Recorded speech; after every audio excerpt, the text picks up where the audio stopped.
a partir do quinto estudo também estão todos disponíveis. Vamos fazer uma oração. Pai amado, nós te louvamos, nós te agradecemos pela tua palavra. Te agradecemos, Deus, porque pautados nela, nós não erramos. Muito obrigado, Pai, pelo teu ensinamento e pedimos, no término dessa série de mensagens, que o que temos recebido de Ti, através desses estudos, eles sejam guardados em nossos corações e aplicados em nossa vida diária, nossa praxis diária. O que nós pedimos, então, nós te agradecemos em nome de Jesus. Amém e amém. Eu faço, então, uma pequena revisão dos 7 níveis de autoridade. Lembrando, então, só porque estamos encerrando aqui, nós tratamos de autoridade, o primeiro nível de autoridade é a autoridade soberana, ou autoridade imperial, autoridade esta que só pertence a Deus. Não há ninguém que possa ter autoridade nem acima, nem que se equivala à autoridade de Deus. Então, é a autoridade soberana.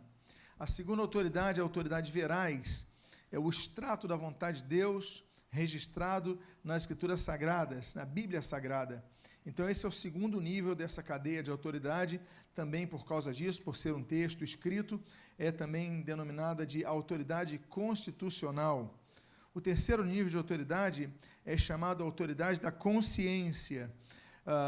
Então, nós temos uma consciência, Deus colocou uma consciência de um padrão do certo e do errado em cada um, então nós devemos entender que também tem uma autoridade que deve ser preservada. Volto a dizer, o quarto nível de autoridade delegada, que nós falaremos, mas se alguém manda você matar outra pessoa, você não vai fazer isso, porque a sua consciência vai te impedir disso.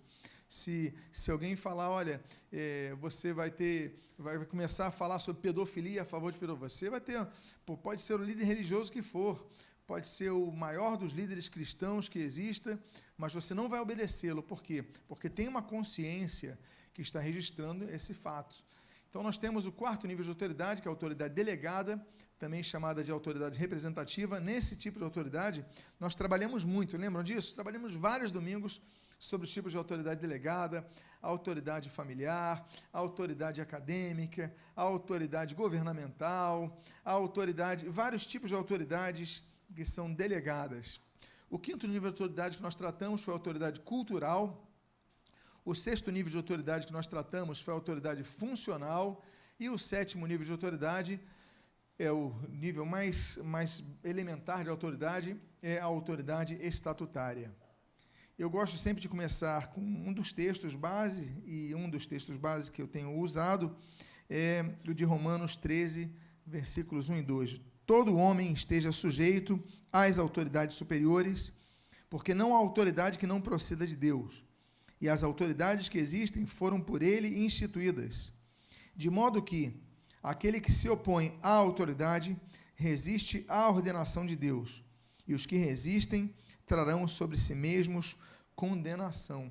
Então, há pessoas que estão passando por situações em sua vida de juízo e não sabem por quê, mas, na verdade, tudo isso é a colheita de uma vida, de uma postura onde você resiste à autoridade constituída sobre sua vida, traz condenação sobre si. Então, é um assunto importante, nós chamamos isso de princípios, por isso que é princípio de autoridade, é uma questão elementar. Um princípio, ele não se estabelece apenas por um período de tempo, não se estabelece por um contexto, não, ele é para toda a vida. Então, é importante estudarmos isso, porque há coisas que nós vivemos do juízo de Deus que nós não entendemos por que isso acontece, mas muitas vezes é pautado nessa falha. Pois bem, hoje, nesse último estudo, nós começaremos a falar sobre o conflito entre autoridades religiosas e o limite de alçada entre elas. Então, tem 2 pastores se degladiando, tem 2 líderes religiosos, estamos aqui tratando de autoridade religiosa, então, hoje, nesse caso aqui. Então, como nós devemos considerar essa questão? E quando a autoridade religiosa entra em conflito com a autoridade constitucional, a autoridade veraz, as Escrituras Sagradas? Bom, em primeiro lugar, sempre se lembre, e esse elementar, da posição de cada um dos líderes. A autoridade religiosa está em que nível de autoridade? Eu pergunto a vocês. 4º nível de autoridade, que é uma das autoridades delegadas. Então, por exemplo, acima dele está o nível de autoridade veraz, que é o segundo nível de autoridade das Escrituras. Então, ele está abaixo disso. Então, nós devemos sempre nos lembrar dessa questão. E, por exemplo, é o caso de Paulo e Barnabé.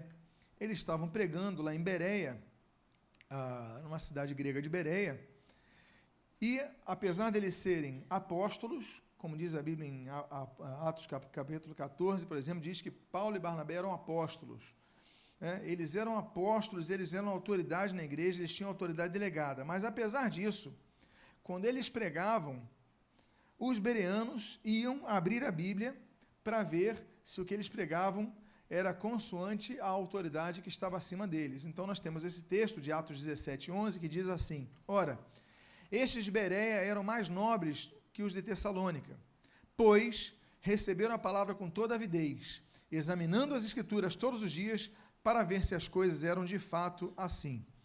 Quando nós projetamos esse templo, você lembra muito bem que nós colocamos braço em todas as poltronas, colocamos caneta e bloquinho de anotação em todas as poltronas, para que você sempre anote o que é pregado aqui, seja por mim, seja por outro pregador, não importa, que você sempre anote, que você sempre confira na sua casa, com cuidado, com calma, se o que tem sido pregado aqui de fato é assim. Por quê? Porque o nosso desejo não é que você seja como Tessalonicense, que ao que parece, o texto mostra, os Tessalonicenses ouviam a pregação, diziam amém, gostavam de tudo, mas os de Bereia eram mais nobres do que eles. Eles eram nobres, mas de Bereia eram mais nobres do que os Tessalonicenses, os de Tessalônica. Por quê? Porque eles recebiam com avidez a palavra, diz o texto, mas iam conferir o texto. Então, sempre confira o texto que é pregado. Muitas vezes, claro, a emoção é importante, né? Deus nos colocou emoção, nós vibramos com a palavra, sentimos o eco daquilo, mas sempre confira na sua casa se o que é pregado está de acordo com a Bíblia.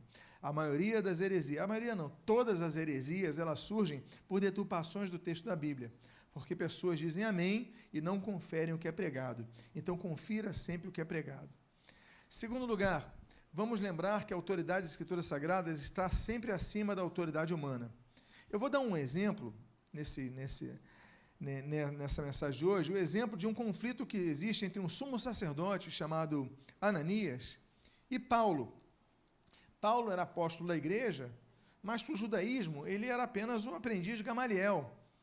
E temos então o sumo sacerdote Ananias, ou seja, dentro do judaísmo, é a pessoa com o maior nível, né, de uma determinada região, então é o sumo sacerdote. Pois bem, Paulo foi levado para o Sinédrio para ser julgado, e nós temos ali um conflito. Primeiro erro acontece com o sumo sacerdote Ananias, porque ele ultrapassa as Escrituras Sagradas. Diz o texto de Atos capítulo 23, nos 2 primeiros versículos, o seguinte: fitando Paulo os olhos no Sinédrio, disse: varões, irmãos, tenho andado diante de Deus com toda a boa consciência até os dias de hoje. Ele estava falando isso, diz o texto, mas o sumo sacerdote Ananias mandou aos que estavam perto dele que lhe batessem na boca. Ou seja, Paulo estava diante do Sinédrio para se explicar. O Sinédrio é composto de 72 anciãos. E ele estava ali e falou: varões, irmãos. Ele está falando com jeito, não está desrespeitando eles. Não é? Varões, irmãos. Está tendo um maior cuidado. Olha, eu tenho agido com toda boa consciência, diante de Deus, eu tenho andado de maneira correta. Mas o sumo sacerdote manda esbofetear a boca dele. Ou seja, o sumo sacerdote age errado. Ele abusa da autoridade que tem. Porque ele é sumo sacerdote, ele manda as pessoas baterem na boca de Paulo, dão um tapa em Paulo. Ora, ele abusou da autoridade. Não é pelo fato dele ser sumo sacerdote que ele pode mandar esbofetear alguém. Muitas coisas a gente percebe, muitas vezes, um problema na ordem hierárquica, a obediência cega. A obediência não pode ser cega. A obediência ela é sempre relativa. Nós temos que ter um princípio, temos princípios. Então, a submissão é uma coisa, a obediência é outra coisa. Então, ele manda esbofetear Paulo. Bom, aí nós temos o primeiro ponto. Agora, Paulo reage. Paulo fica indignado quando ele está explicando com todo cuidado, com todo respeito, leva um tapa na cara. Aí Paulo reage de maneira incisiva. Paulo é duro. Diz o texto do versículo 3, então lhe disse Paulo, Deus há de ferir-te, parede branqueada. Tu estás aí sentado para julgar-me segundo a lei e contra a lei mandas agredir-me? O que Paulo faz? Ele faz duas coisas. Primeiro, ele então dá uma resposta incisiva ao sumo sacerdote, parede branqueada. Ou seja, você que não tem moral para falar em nada, né? Tem um cal na tua boca, você não tem moral nenhuma para falar. Paulo se irrita, fica indignado com isso, e ele contesta segundo a lei, que a lei proibia ele fazer isso. Ele fala, e contra a lei mandas agredir-me. Então Paulo utiliza a autoridade das Escrituras Sagradas para combater Ananias, o sumo sacerdote. Então nós temos a reação de Paulo. Só que Paulo é lembrado de algo que ele não sabia, e ele então reconhece o erro. Olha o que acontece.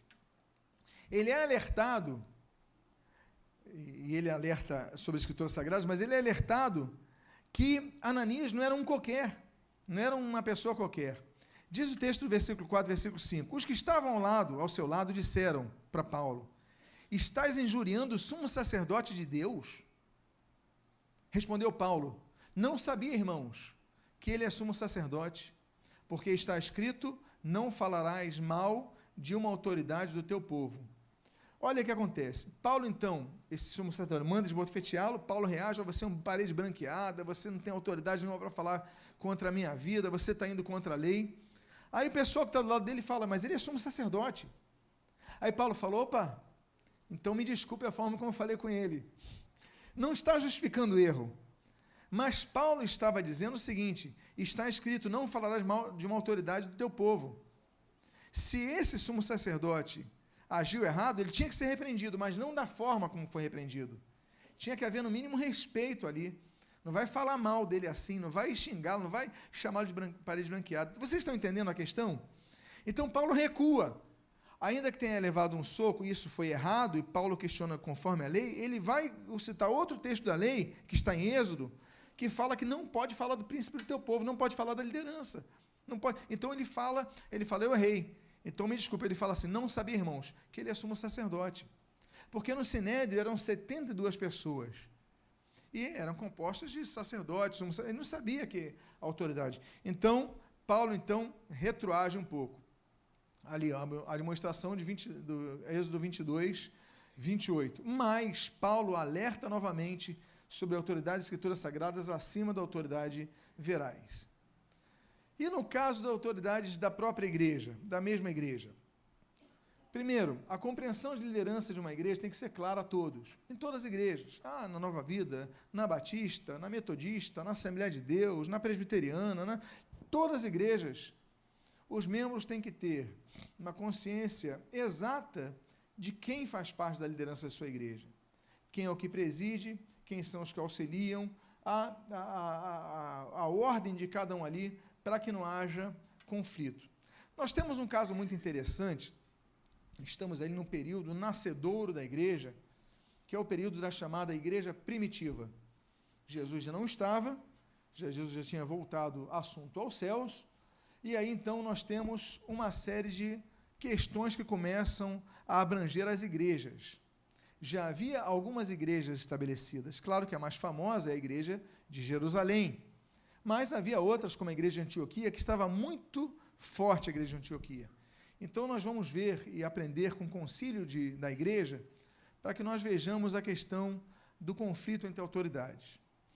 A igreja de Antioquia, de onde era Paulo, por exemplo, Paulo era membro da igreja de Antioquia. Antioquia é uma cidade que hoje está na Síria. Esse conflito todo, essa questão toda que nós vemos ali, aliás, está na Turquia, tem duas Antioquias, perdão. E nós temos Jerusalém, onde estavam a maioria dos apóstolos, Pedro. Então, Paulo era da igreja de Antioquia, Pedro era da igreja de Jerusalém, duas igrejas diferentes. Cada uma tinha um padrão diferente de trabalho.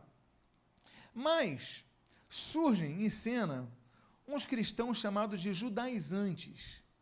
Quem são os judaizantes? Os judaizantes eram cristãos vindos do judaísmo, ou seja, judeus convertidos, mas que diziam que se alguém quisesse se tornar cristão, tinha que obedecer tudo que o judaísmo dizia para obedecer. Ou seja, tinha que seguir os 613 mandamentos, volto a dizer, não são 10 mandamentos. 10 mandamentos foram dados no Sinai a Moisés em 2 tábuas de pedra. Mas o total foram 613 mandamentos, dentre os quais os 10 do Sinai. Então, para alguém se tornar cristão, tinha que obedecer os 613 mandamentos. Então, os homens teriam que deixar a barba, que nem os judeus ortodoxos hoje, por exemplo. Teriam uma série de regras que ninguém consegue cumprir, nem os judeus conseguem cumprir. Tanto é que Paulo vai escrever depois a Gálatas. Gálatas é chamada a declaração de independência da fé cristã, independência do judaísmo. Não somos a continuação do judaísmo, somos a completitude do judaísmo. Ou seja, o judaísmo foi uma fase que nos apontava a algo maior, que é a nova aliança. Jesus fez uma nova aliança. Em Jeremias capítulo 31, Deus já falava com o povo de Israel, olha, 600 anos antes de Cristo, olha, far-vos-ei uma nova aliança convosco. Jesus ali no cenáculo, ele estabelece a nova aliança. Então, era uma nova aliança, não uma aliança renovada, era uma nova aliança. Gálatas fala sobre isso. Pois bem, mas os judaizantes queriam, por exemplo, que se alguém quisesse se tornar cristão, os homens têm que se circuncidar. Tinham que fazer a fimose obrigatória. Isso é obrigatório aos judeus, mas não é obrigatório aos cristãos. Os cristãos não precisam fazer isso. Porque Jesus não trouxe libertação desses rudimentos. É uma questão voltada a Israel, a gente vai tratar sobre isso, volta a dizer, e pedir paciência aos irmãos, quanto à escatologia. Vou deixar para frente, para quando eu tiver completado os meus estudos a respeito disso. Mas o fato é que surgem os judaizantes falando sobre isso, e lá na igreja de Antioquia. Olha, vocês não estão na fé, porque os homens não se circuncidam, os homens não seguem a lei de Moisés. Aí o pessoal de Antioquia, o grupo de Paulo, fala, mas não precisa seguir. Não precisa, senão vocês não são convertidos. E começa aquele problema. Aí o que a igreja de Antioquia faz? Vamos resolver o problema. Vamos mandar uma comitiva aqui de Antioquia, vamos mandar lá para Jerusalém para conversar com a liderança deles, para saber o que está havendo. Vamos conversar com o Tiago, irmão do Senhor Jesus, para saber o que está havendo. Porque aqui em Antioquia a gente não segue a lei mosaica, mas que parece o pessoal de Jerusalém segue. Então nós tínhamos um problema, 2 igrejas com 2 doutrinas diferentes.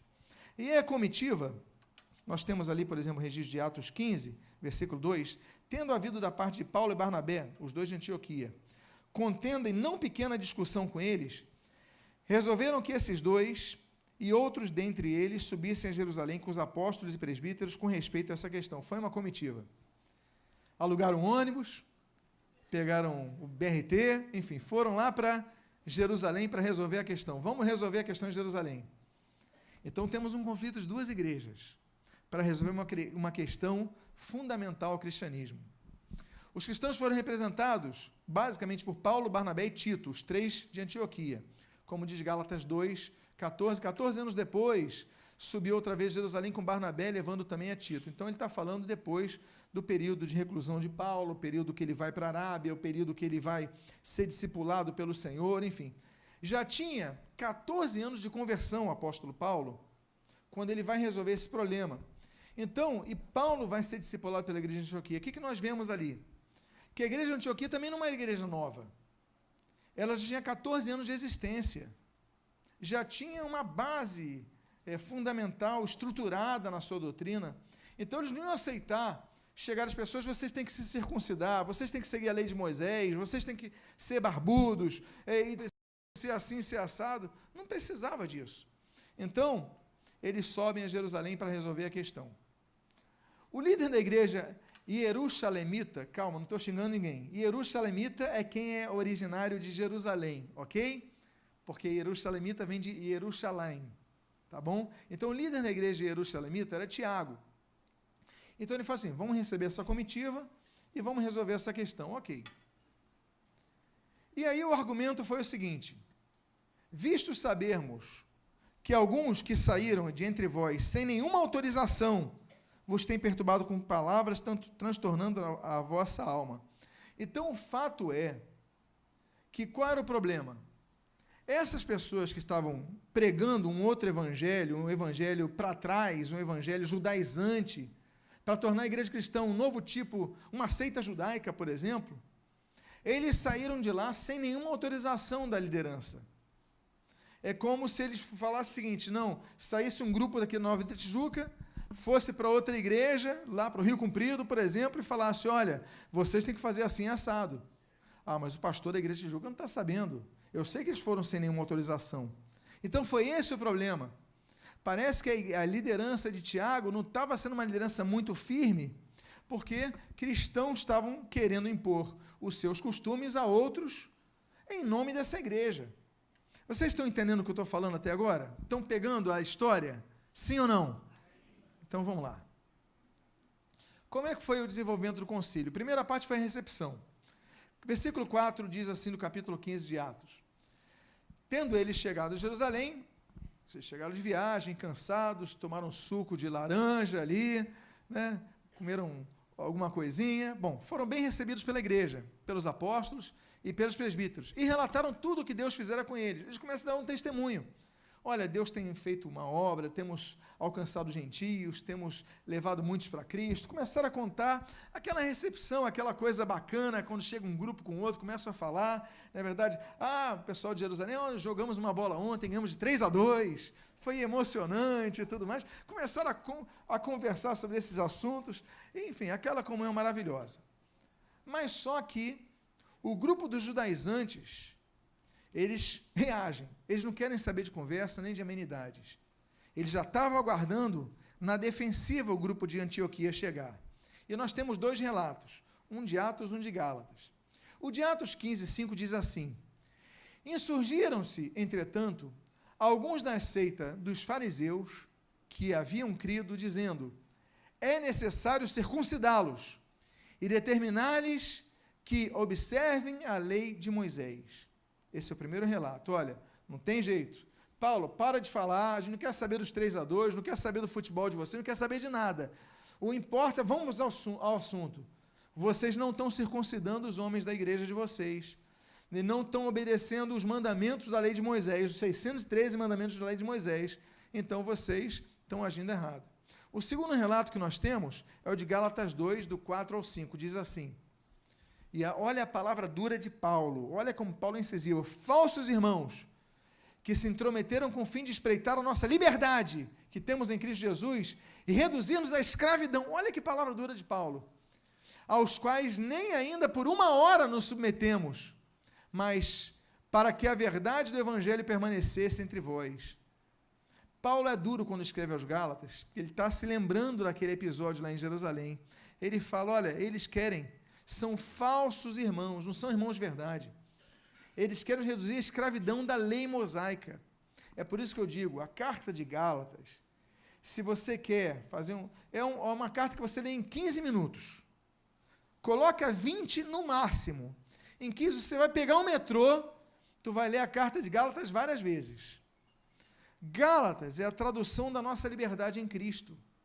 Nós somos livres da lei. Que lei? Não é a lei do trânsito, não é a Constituição brasileira. Que lei? É a lei mosaica, a lei de Moisés. Nós somos livres. A gente não precisa obedecer às leis de Moisés. A gente estabelece como parâmetro o Evangelho de Cristo. E, claro, aquilo que não é confrontado, aquilo que não é confirmado, fica à base da consciência daquilo que é amalgamado pelo Evangelho. Então, é uma liberdade, ele fala, eles querem nos espreitar a liberdade que nós temos em Cristo, nos reduzir à escravidão. Então, Paulo é incisivo contra esses judaizantes que querem tornar o cristianismo uma nova base da religião judaica. Então, graças a Deus por isso, porque nós somos livres, amados irmãos. Graças a Deus por isso.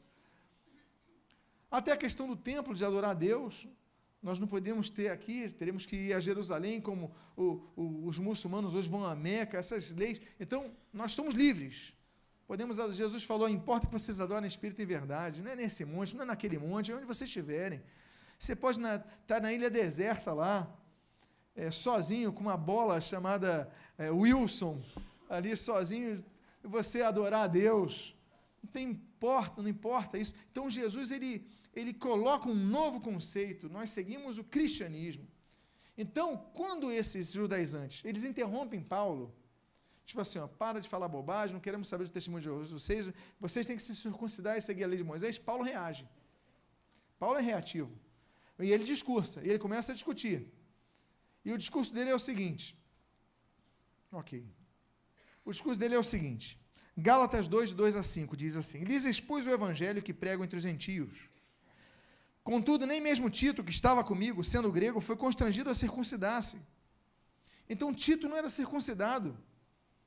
E isto por causa dos falsos irmãos que se intrometeram a fim de espreitar a nossa liberdade que temos em Cristo Jesus e reduzir-nos à escravidão, os quais nem ainda por uma hora nos submetemos para que a verdade do evangelho permanecesse entre vós.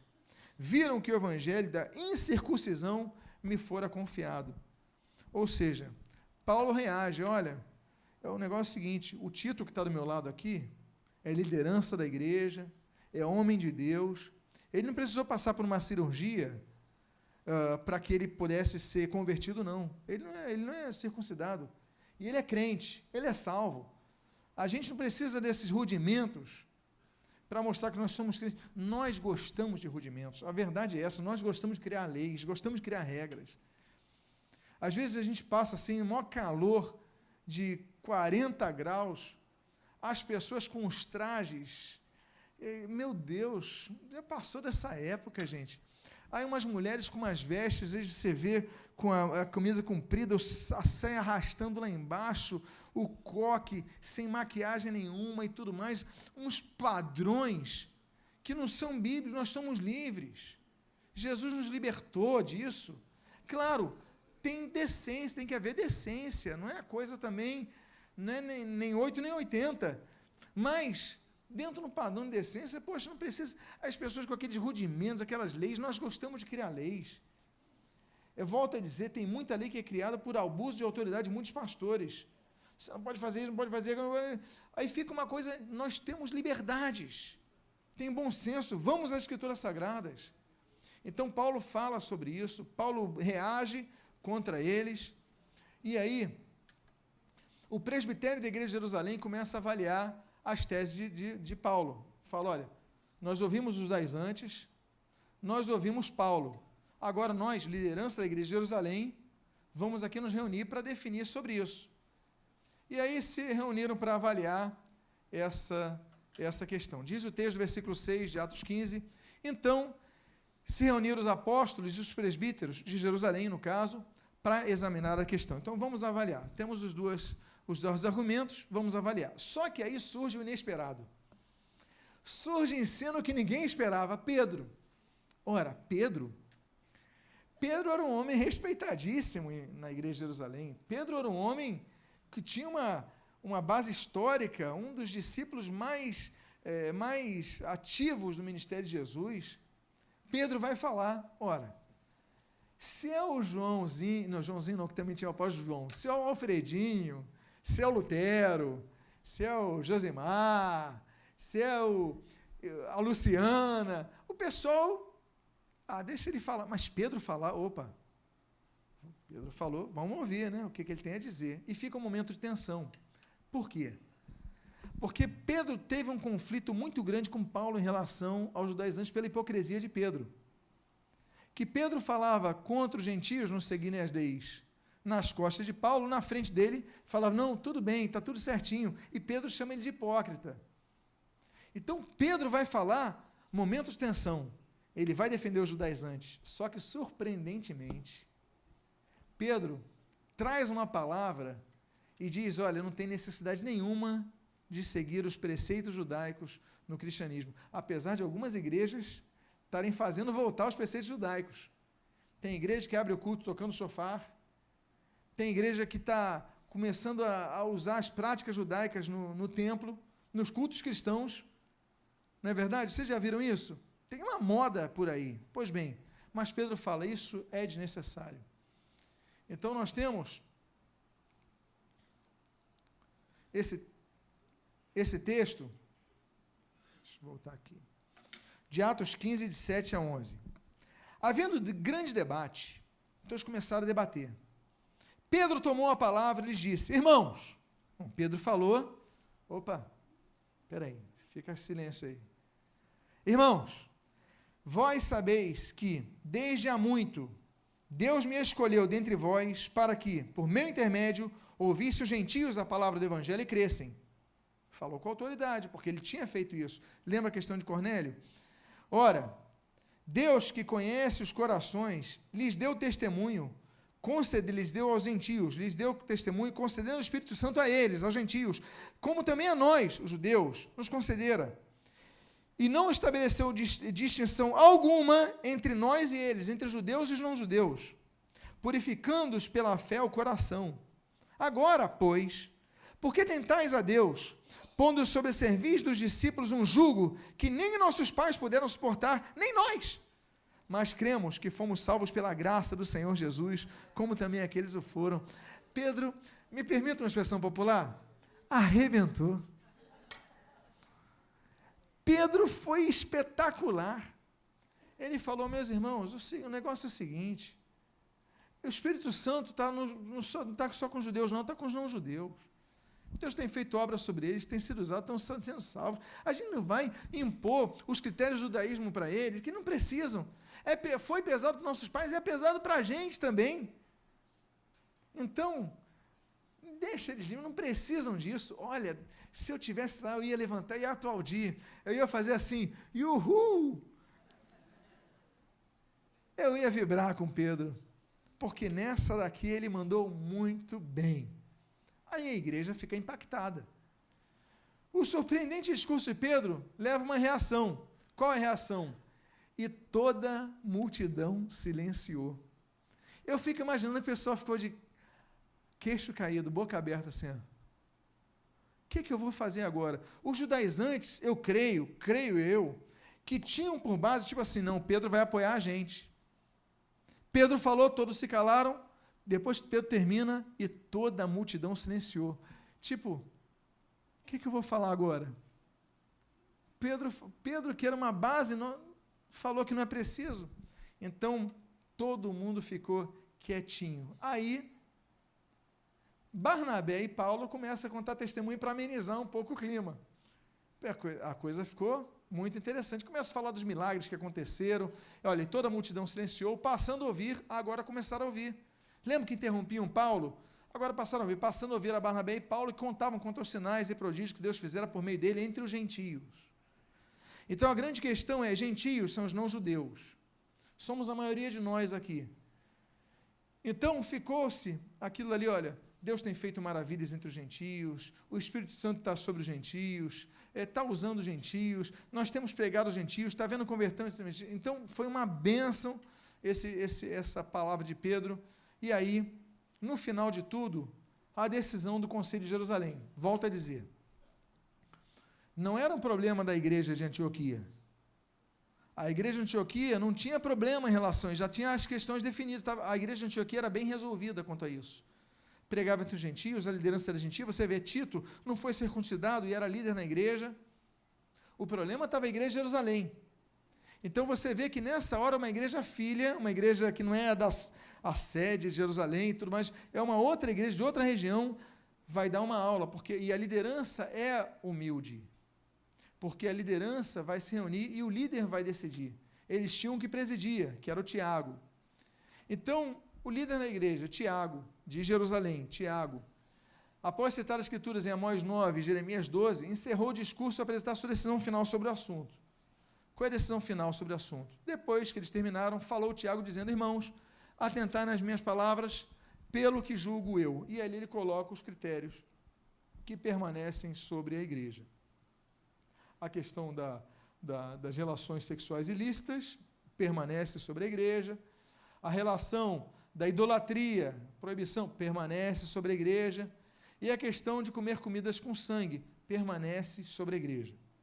São 3 as pautas que aprove a liderança de Jerusalém dizerem permanece sobre a igreja, das regras antigas do judaísmo, isso permanece sobre a igreja. Então, a gente segue essas pautas, com tranquilidade, sem problema nenhum. Relações sexuais ilícitas, adultério, que é relações sexuais fora do casamento entre uma pessoa casada, fornicação, relação sexual entre pessoas que não são casadas, solteiros não podem ter relações sexuais, somente podem ter relações sexuais pessoas casadas e com seus cônjuges. Essas questões, elas são basilares, permanecem na igreja. Então, e as definições do concílio? Aí ele manda escrever aos de Antioquia e fica como se fosse um parâmetro para todos. E a última parte desse estudo é sobre fogo estranho. Ser capaz de fazer é diferente de poder fazer. Agora eu entro, então, em um outro assunto, ainda sobre a questão de conflito entre autoridades. Na Igreja de Cristo, existem os que presidem e os que auxiliam. São todos líderes. Uma igreja pode ter 100 pastores. Tem uma igreja na Coreia do Sul, a igreja de Yodo, que é do reverendo David Young Cho. Ele tem 700 pastores. Eu não sei o que é ter uma igreja com 700 pastores. Eu nem imagino como seja. É muita gente. Mas existe um que preside.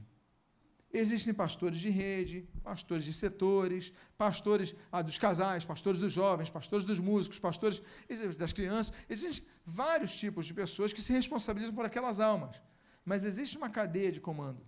Então, não é porque uma pessoa tem condições de fazer que ela está apta para fazer. Eu vou dar um exemplo. A obra de Deus, eu coloquei nesse texto aqui, se efetua não pelo poder, mas pela autoridade que a pessoa recebe. Então, por exemplo, você se torna presidente da República. Você, naquela República, tem o maior poder de todos. Mas a sua formação acadêmica, você é, digamos assim, carpinteiro. Não, carpinteiro tem a ver com... Você é pintor. Você se torna presidente da República. Aí, para o ministro da Economia, você vai escolher um doutor em economia, um economista de grande nome, e você coloca ele como ministro da Economia. Eu te pergunto, quem é mais apto na questão da economia do país? O presidente ou o ministro? Mais apto? O ministro. Porque ele estudou economia, se formou em economia, fez curso, trabalhou em banco, trabalhou no FMI, fez negociações, ele tem uma experiência. Então, ele sabe melhor o mecanismo do que aquele que pintou. Mas ele é mais apto, mas ele não tem mais autoridade.